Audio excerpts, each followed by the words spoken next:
All great ads have one thing in common. They're built on great ideas. Ideas that resonate with deep human truth and inspire action that wouldn't occur otherwise. Without the power of a great ad at its core, your ad is doomed to be forgotten.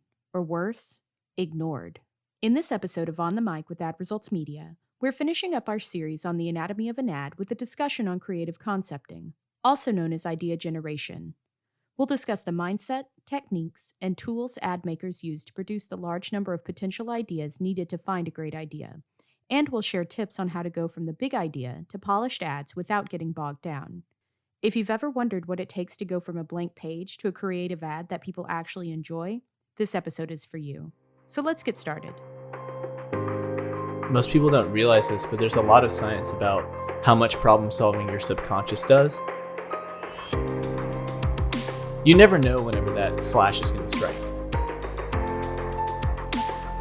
There are no bad ideas at the beginning. If it's a great idea, you'll know it.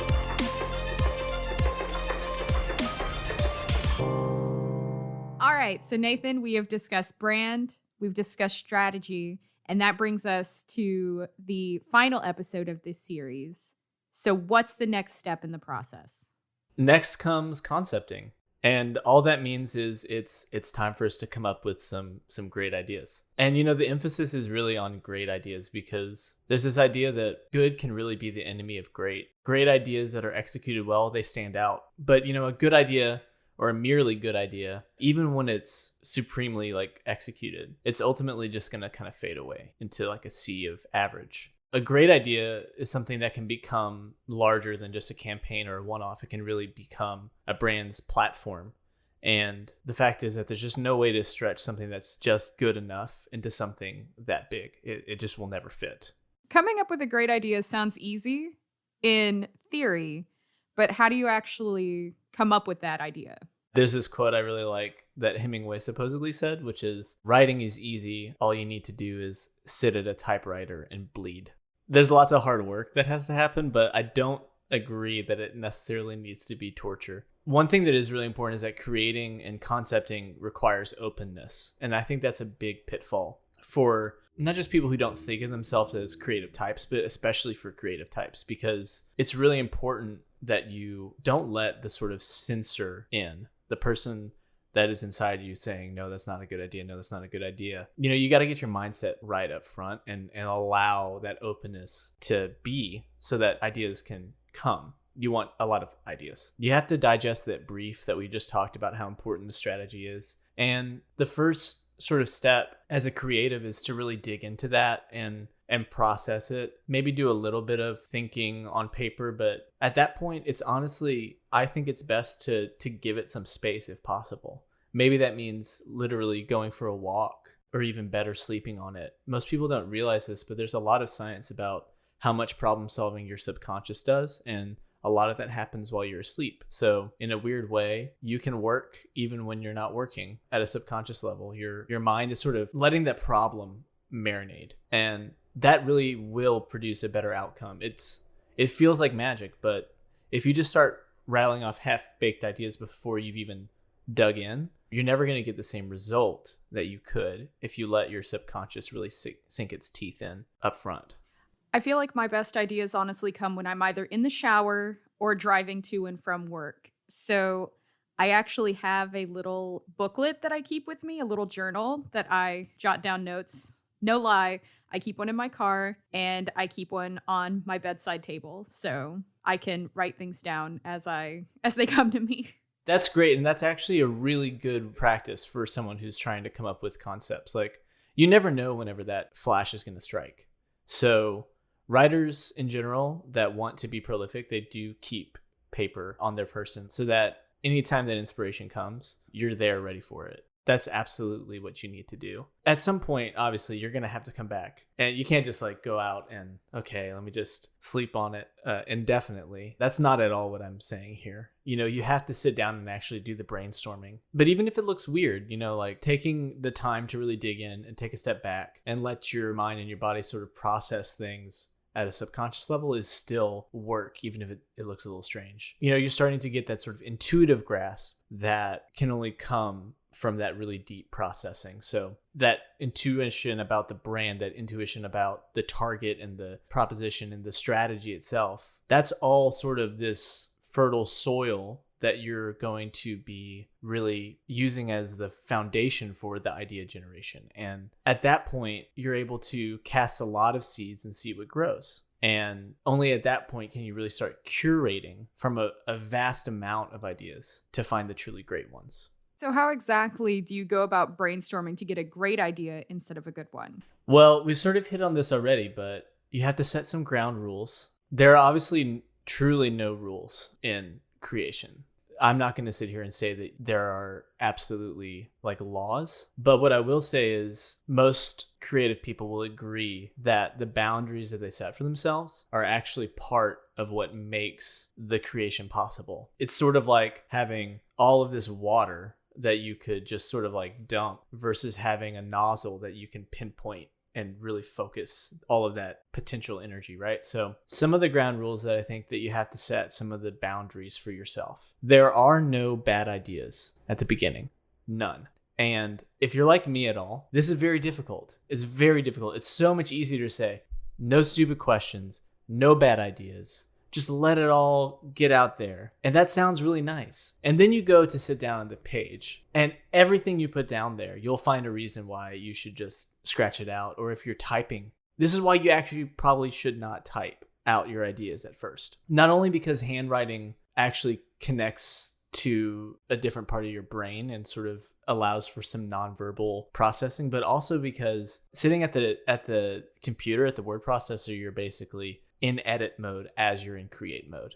And that's the opposite of what we want. We want no pessimism. We want total play. And that can be scary, I think, for non-creative types to see a creative person working up front. It might call into question, like, why would you even propose some of these ideas? Because there's always some sort of obvious, like, oh, that's a terrible idea. There's always that kind of a response. But when it comes to problem solving, like, the open-hearted optimism, that sort of childlike, almost naive, what if kind of process, that is really what's needed to get the type of quantity of ideas that we're talking about up front. So that's the first ground rule I'd set. No bad ideas. Let it all out. It's hard. Write it by hand. Don't scratch anything out. Keep writing. Keep writing. Keep writing. I think that writing it by hand is a really good piece of advice. I know that personally, whenever I type up ideas, especially creative ones, that I tend to get a little too friendly with the backspace button. It's a very bad habit of mine. But yeah, writing it by hand, definitely the way to go. I'm less likely to scratch out an idea. I tend to just kind of keep that running list just going. So I think that should be the top of everybody's list. Sometimes you might hear like a platitude, sort of like trust the process. And it feels vague. Like, what does that mean? Trust the process. I think a lot of times this is what people are actually trying to explain. Trust that in the process of just generating ideas, something lasting, something that will rise to the top is going to be worth all of that sort of mess that you have to go through. And, one way that you can get clear of that sort of closed-minded sensorial thinking that we're talking about being sort of the enemy of this is asking the question, what if, over and over. You don't ask why that. Ask what if this, and then move on. What if this? What if this? It opens you up. It lets you instead take that time to get to all of the ideas you need, because ultimately you're not going to get it on the first try. And you have to let go of that expectation. So with that in mind, I think another kind of rule would be ask those open-ended what if questions and do a lot of this on your own. Don't show these really young ideas to a god. Don't show it to a client.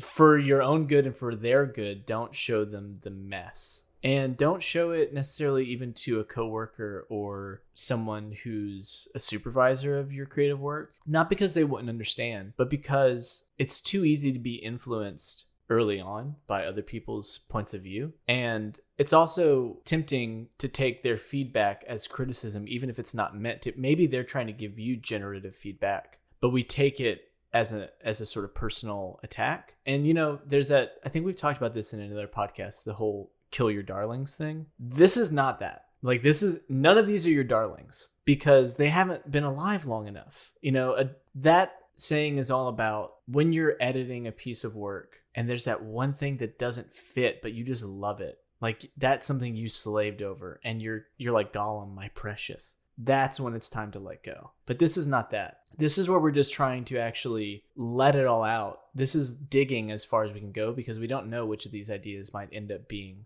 the gold mine that we need. So we've brainstormed, we've let loose, we've said a no to that internal critic. Now we have just this like huge pile of ideas. So what comes after that? We should have 100 ideas if we want to get 10 final ideas or maybe more. And if you want one final idea, you should probably do at least 10 to 20, depending on what we're talking about here. But in the context of coming up with a great ad, the quantity is part of the quality. So at this point, like you said, we have this mass of ideas and we don't know like which of these might work. And that's when it's time to go through them critically and to sort of sift through all of these potential ideas we've compiled and decide which we think are strongest. And only at this point are we going to use the tool of why, which is that question, why would this work? Up front, we're just asking, what if we do this? What if we try that? What if this means this? You know? But now we're saying, well, why does that work? Why is that on strategy? Why would it be impactful if it does seem impactful? Why is that? And that's when if you can answer that question well, you get the idea that could be, you know, the platform. If it's a great idea, you'll know it. One example I thought of ahead of this was one of my like favorite just advertising ideas was the Old Spice guy. Love that guy. The one on the horse. Yeah. Yes, I'm on a horse. Why does this, fantastical, debonair Old Spice guy work? Why does that idea work? Like everything it's absurd. It's magical realism in that ad. And it's obviously beautifully produced. It was incredible. But what is it about the ad that made everyone go, that's really good? That's a great ad. And actually, people were seeking out that ad. That's what makes it a great idea. When people are knocking on your door to say, hey, do you have any more of those ads? Because that was really funny. That doesn't normally happen. I think the reason that work is in part because of this realization that there are actually tons of women that are buying men's body wash for their partners. And when they posing the idea, what if we had this, fantastical debonair guy who goes around just basically saying, look at your man, look back at me. Why does that work? It's because he's the man your man could smell like. And that goes back to, that is the campaign idea. And that's actually, I think, the tagline of that campaign. So that's an example of how this all fits together. But one way to test these ideas and see how well they work is to latch onto one and create something like a manifesto or a mantra, depending on what words you prefer there. What this will allow you to do is to kind of play with the verbiage and see how strong is this really. An example that came to mind for that was Apple's Think Different. That ad, here's to the crazy ones, it goes on. That's a manifesto, and it has that air of manifesto to it. You can find similar examples for Nike, Just Do It. And all those ideas became huge platforms in part because, if you can write in a manifesto with the idea, it's probably pretty strong. Because that means that you're communicating to some emotional center of the person that you're really trying to reach. And, it's important if you're writing these not to sort of posture, to put on some sort of an air, but actually to find an idea that connects to the target like a friend. Generally speaking, people relate to people who act like them. People like us do things like this, as Seth Godin likes to frame it. If you take a different tone, like a purposefully lofty tone, it had better be with a nudge and a wink, because generally speaking, people aren't going to resonate with that unless it's done humorously or sort of with that irony that this is way off from what I expected, if that makes sense. The process so far is just culling it down to what works, why does it work, and how can we expand that into some truly emotionally resonant piece of advertising, and to start to sort of sketch the outlines of what that might look like in a broad sense. So, we have to ask ourselves what kind of character we're trying to really manifest as a brand with this advertising. I like to think of this as an archetype. I don't know if people are too familiar with Carl Jung anymore, but he had this sort of framing of human personalities that we all fell, psychologically put ourselves into these, I think it was like 12 different archetypes that he kind of saw in all of our shared like mythology. So literature and art and music and such. This is something you can easily like Google and look up. There's some that you recognize like in your favorite genre fiction. There's like these like kind of stock characters. It's something like that about how we think of ourselves, in this situation, I'm an authority figure. In this situation, I'm a caregiver. Maybe I'm a sibling who's taking care of a younger person, So all of these archetypes are just an example of like how a character can really be tied to what feels like sort of a stale word, like innovation. We hear that kind of a word and we think, okay, innovation, that's a buzzword. But when you think of the sort of character that could evoke, like creative person, an innovative thinker, what is that person really like? It gives you a way to sort of target the language, to think about like how you can mesh with the people that you're really trying to reach. If you're working on a print campaign or any other sort of traditional media where there's visuals involved, at this stage you might be creating some mood boards to kind of sketch out the vibe that's going to mesh with the target and the vibe that you're trying to really hone in on with the message itself. And then for verbally, I think that's where the manifesto is sort of like the equivalent of a mood board. And then obviously, like we work in audio, there's a whole other component here, which is any sort of human voice that's going to be involved in audio. There's so much that we associate just the emotional resonance of certain voices. There's different ways of communicating beyond just the purely verbal. And so whether it's visual, whether it's the verbal, whether it's the audio that you're going to be using, you want to find the tone and the demeanor that's going to gel most with the target that you're trying to reach. So I feel like we've come a long way. How do you move forward to the finished ad?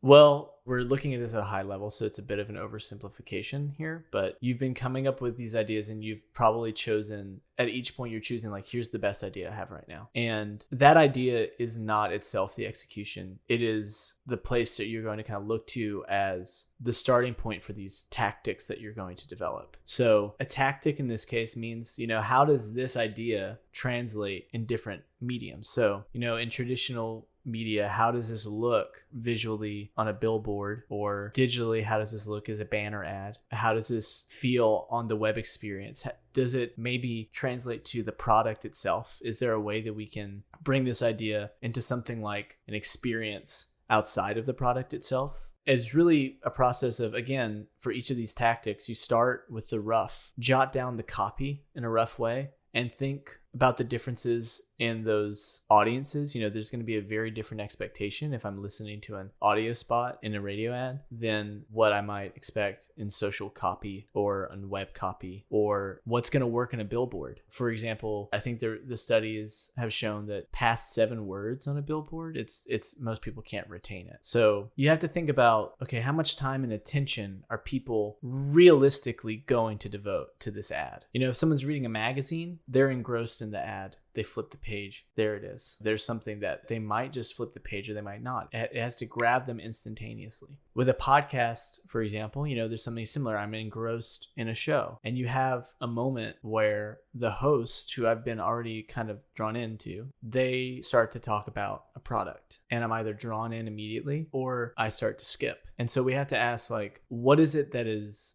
going to work in all these channels? That's the tactical kind of aspect of this. So it's kind of like a mini brainstorm, but it's around this one idea now. And, you want to keep this process of roughing out the ideas loose enough so that you're not getting bogged down in the refinements too early. But you also don't want to go so far off that something that you've developed for the product itself completely mismatches something you developed for the social, to the point where they almost seem to be from 2 different ideas, if that makes sense. And then ultimately there's an endless amount of refinement you can do. You can, as you begin to like continuously tweak the layout, tweak the copy, tweak the the performance, if it's something that's done as maybe it's a television spot or an audio spot. There's an endless amount. No matter what you do, at some point the ad has to get shipped. So this is always going to be up to a certain taste maker, someone who is directing this, to kind of say, hey, here's our standards, and we started rough. We're revising the heck out of it, and we're going to rewrite it until it sings. People know, like, okay, this is great and this is not. Sometimes it's hard to do that with your own work. And that's why having someone like a director who comes in and says, like, you guys have been kind of in the trenches and I'm seeing this from a top level. I can say, like, this is right or this isn't. That's super important. But at a certain point, they have to say, okay, we're done, and kind of let it be what it is. And it's a little hard sometimes to say, like, okay, we're finished. Like, we can put this away. But if you've done the work as thoroughly as we've talked about up to this point, and you have that critical eye coming in at the end to polish things until it's crafted really well, then you're going to end up with something that is powerful. I know that was an interesting change for me to make personally, kind of stepping away from being, as you said, in the trenches to coming in at the end and saying, yes, this works, or no, it doesn't. I know how difficult it can be for people to say, yes, this is perfect, it's great, especially when it's your own work. I feel like it's something that's easier said than done, for sure. I think part of that is because you're going back and forth, like the generative to the critical. Just coming up with the ideas can be intoxicating. Sometimes that gets mixed up with the refinement stage. At a certain point, if you can look at two versions and say, is this the same draft, or is this the same execution? Once you start having to do that game where it's like spot the differences and you can't decide which is better, you might be doing it to death. And that's ultimately why the last stage of this all is always going to be getting feedback. Showing your finished advertisements to someone who is closer to the target than you are is one good way to do that. It's way too easy to like just find someone who's like a friend and thinks like you do, and they're going to get all your jokes probably. Well, that's not what we want here. We want to know, did someone who is like the target get this ad? And did it grab them? Don't just get feedback from your peers. Get feedback from friends who are maybe closer to that, or maybe even from strangers. And don't start by, showing a piece of work and saying, okay, so here's what it is.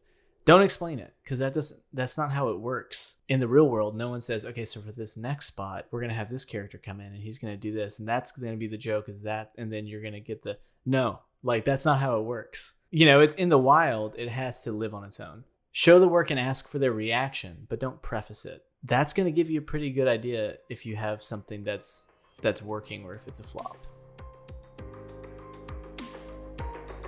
If you enjoyed this episode, be sure to subscribe for updates on future episodes and leave us a comment with your feedback, questions, or ideas for future segments. If you would like more info on Ad Results Media and what we do, please visit us online at adresultsmedia.com. This podcast is an Ad Results Media production.